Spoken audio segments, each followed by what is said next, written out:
নমস্কার বন্ধুরা, আমি রীতা চলে আসলাম আবার নতুন একটা রেসিপি নিয়ে। আজ আমি বানাবো আমের চাটনি। খুব সহজ পদ্ধতিতে একদম অল্প সময়ে তোমরা এই দুর্দান্ত স্বাদের আমের রেসিপিটি বানিয়ে নিতে পারো।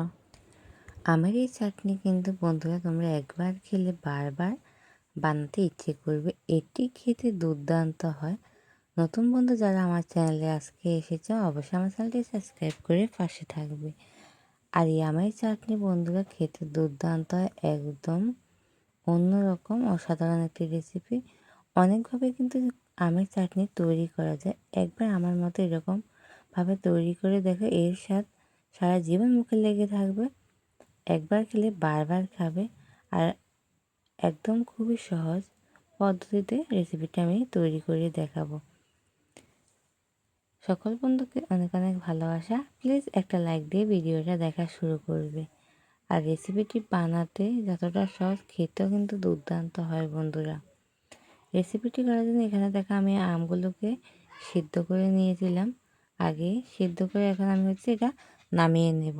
নামিয়ে নেবে আমি জলটা ফেলে দেব না, জলটা রেখে দেব, পরে এটা আমি দেব। আর দেখো এখানে আমগুলো নামিয়ে নিয়ে একটা কড়াই বসিয়ে দিয়েছি। কড়াইতে আমি দিয়ে দিচ্ছি পরিমাণ মতো তেল। তেল দিয়ে এখানে দিয়ে দিব একটা তেজপাতা, একটা শুকনো লঙ্কা দিয়ে দিব, হাফ চামচ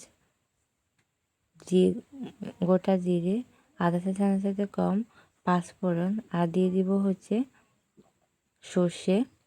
দিয়ে এটাকে একটু হালকা কড়াই থেকে ভালো করে ভেজে নিয়ে এতে দিয়ে দিব জল। যে জলটা আমি রেখে দিয়েছিলাম ওই সেদ্ধ করে আমের জলটা, তোমরা চাইলে ওই জলটা না দিতে পারো।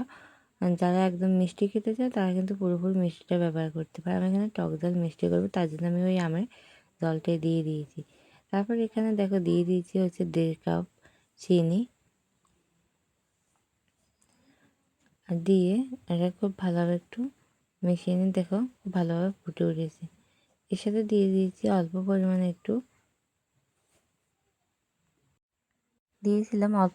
একটু লবণ আর অল্প একটু হলুদ গুঁড়ো দিয়ে এগুলো তারপরে আমি সেদ্ধ করে রাখা আমগুলো দিয়ে দিয়েছি। দিয়ে ভালোভাবে নাড়াচাড়া করে এটাকে ফুটিয়ে নেব। দেখো আমগুলো খুব ভালোভাবে কিন্তু ফুটে উঠেছে। এর মাঝখানে আমি একটা মশলা তৈরি করে রেখেছি বন্ধুরা।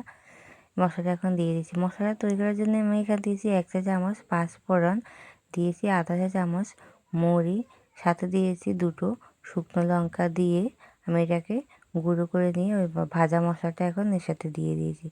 আর দেখো দিয়ে এটাকে খুব ভালোভাবে কিন্তু আবারও কয়েক মিনিট আমি ফুটিয়ে নেব। ফুটিয়ে নিলে কিন্তু আমার চাটনিটি খুব ভালোভাবে তৈরি করা হয়ে যাবে।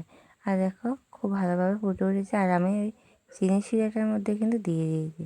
আর খুব ভালোভাবে কিন্তু আমার চাটনিটা তৈরি হয়ে গেছে বন্ধুরা। দেখতে পাচ্ছ কতটা লোভনীয় হয়েছে। আর এটি খেতেও কিন্তু দুর্দান্ত হয়েছে।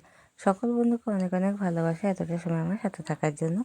ভালো থাকবে, সুস্থ থাকবে। দেখা হবে আবারও নতুন একটা রেসিপিতে।